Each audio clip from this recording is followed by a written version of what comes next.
And now it's my pleasure to introduce you to Teddy Kemirembe, born and raised in Argentina. Teddy is a social worker by professional with experience in child welfare, mental health, and working with the intellectual and developmental disability populations. But Teddy is much more than that. She's a drummer, a gardener, and loves to watch movies. She's also a mother and a daughter. Please welcome Teddy Kemirembe.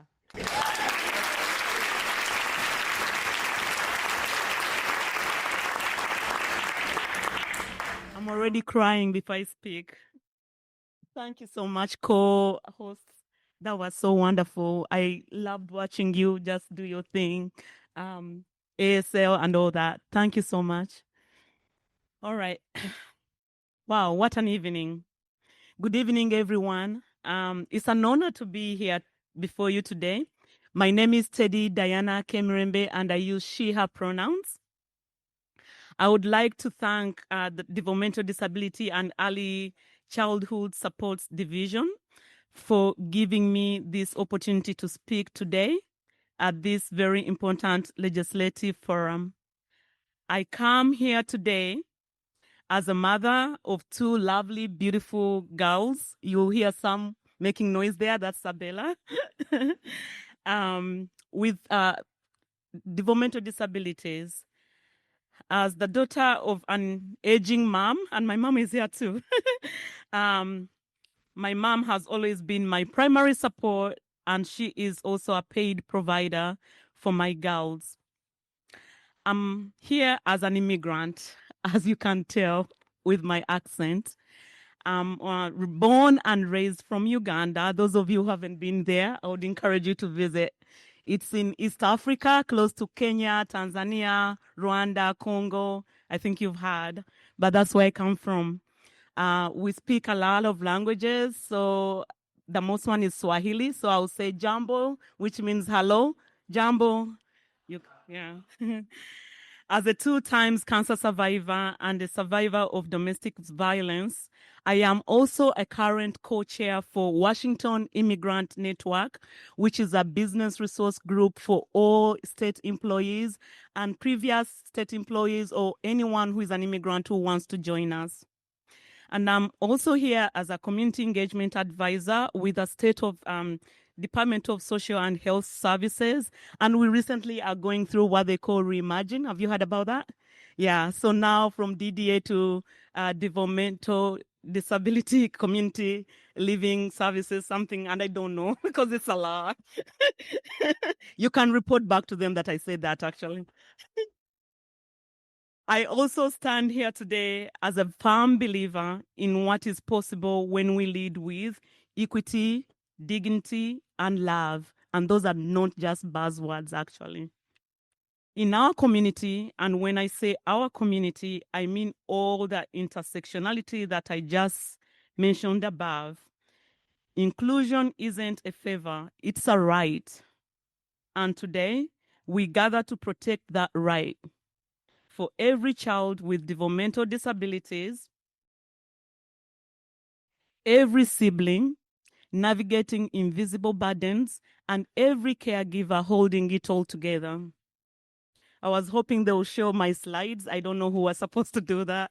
I had some amazing pictures. So I'll go, that's Sabrine. So I'll start with Sabrine. That's my firstborn. And I had IV to get this baby because I have endometriosis. So let me tell you about Sabrine. Sabrine was born prematurely in New York. How many have been in New York? New York City. She's a New York girl.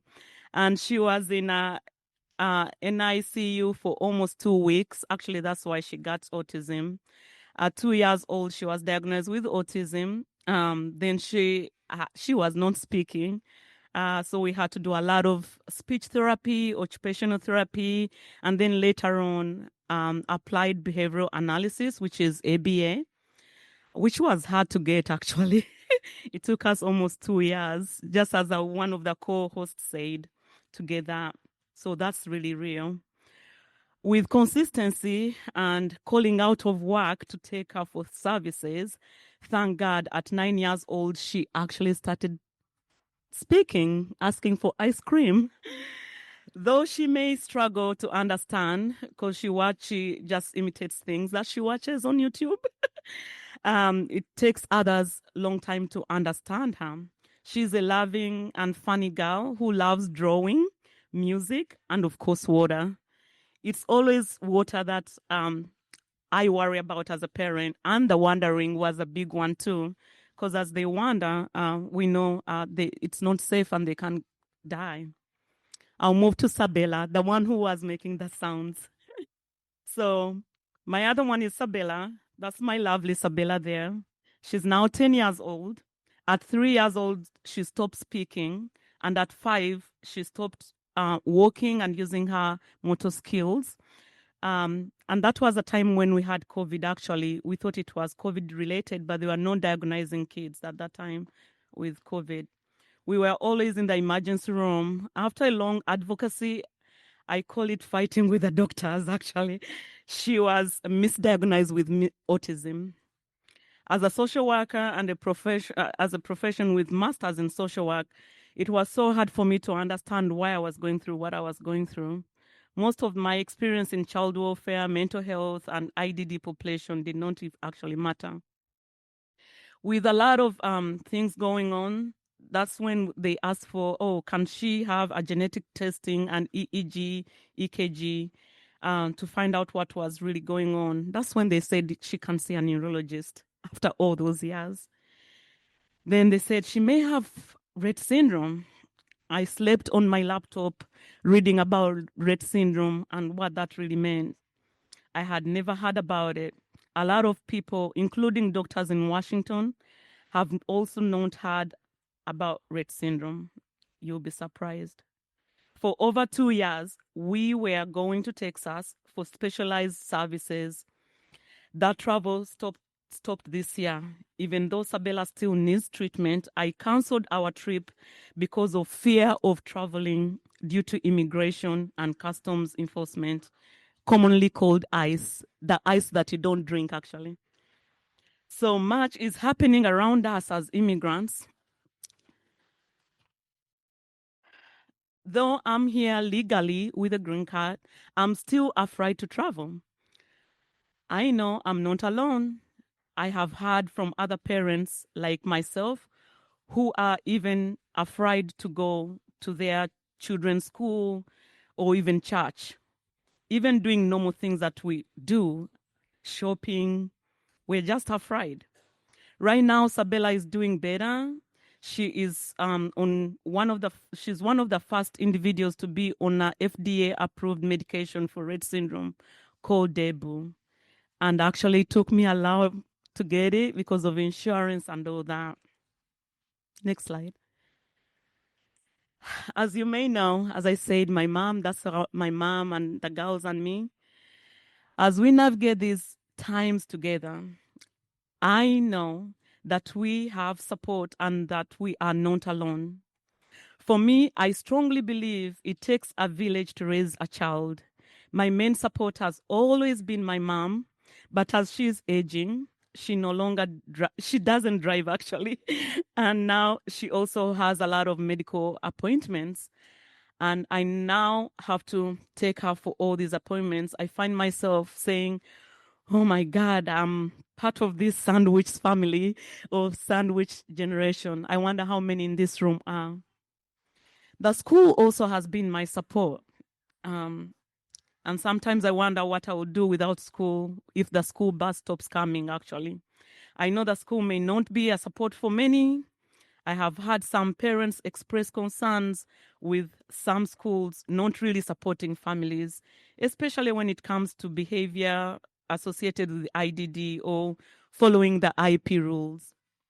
In my job, I have heard from parents whose children have complex diagnosis. One of the parent told me about her daughter who has severe behaviors associated with her diagnosis. The school seemed surprised by these behaviors, even if it was in the IP. At one time, they even had to call Child Protective Services on her, even though these behaviors were already written in the IP. Another parent told me that her child jumped when people tried to hug the child. This behavior called steaming, and it's due to sensory overload in autistic individuals, but the school still called CPS and police. Parents live in fear. All these complex systems getting involved with their families, and it keeps parents awake at night, including myself. Sabrine used to wonder all the time, and I was always afraid what would happen if CPS or police was involved. In addition to this, I also know for sure that language access is a real thing. As you can tell, I have an accent, and I speak almost 7 languages in my brain. So language barrier is a real thing for parents with special needs, creating challenges in difficult. It's very difficult for us to advocate for our children, accessing services, and misunderstanding evaluations and treatment plans, which can lead to miscommunication and limited support. This can also result in parents feeling disempowered or excluded from their child's education and healthcare, ultimately impacting the child's development and outcomes. I hope that the need for language access will continue to be a highlight as we go through this. Maybe you hear my story, the story of a single mom with 2 girls with IDD, a 2 times cancer survivor, domestic violence survivor, or maybe even you feel sympathy for me. But I'm here to say I don't need sympathy. What I need is easier access to services. I want to share the values we talk about in my work. These values resonate with me, not only with DCHS as an employer, but also as a mother and community member. Our first one is welcome all with access and inclusion, serve with respect and dignity, collaborate with community, which I think I'm doing right now, improve services continually, communicate with clarity and choice. When I think about honoring these values, I think about people who find human services to shape their own lives. We must preserve the services that keep families afloat on a continuum from birth to death. We must protect access to these services, especially for families like mine, people of color, rural communities, and immigrants navigating complex systems. Equity is not a buzzword, it's a commitment. And we must strengthen these services by investing in innovation, culturally responsive care, and tech access as yes. Evidence-based services and practices really do matter. We need to strengthen services for people like my daughter Sabella. I want to end by saying, so today let's do more than talk. Let's legislate with love. That was Sabella. Let's fund with foresight.